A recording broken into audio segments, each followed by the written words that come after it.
গানে আল্লাহ শব্দের কারণে স্ট্রিট ডান্সারকে প্রকাশ্যে নির্যাতনের ঘটনার নিন্দা জানিয়েছেন রাজ্যের বিরোধী দলনেতা জিতেন্দ্র চৌধুরী। মঙ্গলবার সাংবাদিকদের সঙ্গে প্রশ্নোত্তর পর্বে এই বিষয়ে প্রতিক্রিয়া দিতে গিয়ে এখনো পর্যন্ত অভিযুক্ত ব্যক্তিকে গ্রেপ্তার না করার জন্য পুলিশের তীব্র সমালোচনা করেন বিরোধী দলনেতা জিতেন্দ্র চৌধুরী। রাজ্যে আইনের শাসন প্রতিষ্ঠায় পুলিশকে নিরপেক্ষ ভূমিকা পালন করার পরামর্শ দেন বিরোধী দলনেতা।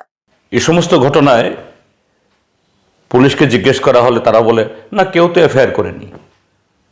তো এরকম তো ঘটনা অন্য ক্ষেত্রেতে কিছু লোক মিছিল করলো, এফআইআর না করলেও পুলিশ হন্তদন্ত হয়ে তাদের বিরুদ্ধে নানা ধরনের যে ধারা যুক্ত করে দেয়, যা এই সমস্ত লোকদের বয়ানে যারা সাংবিধানিক অধিকার হিসেবে কথা বলেন সেই ধারা যুক্ত করা যায় না, কিন্তু এইভাবে হয়রানি করছে, এই ক্ষেত্রেও হবে না কেন? আর ত্রিপুরাজ্যে কি করে সাধারণ মানুষ এফআইআর করবে?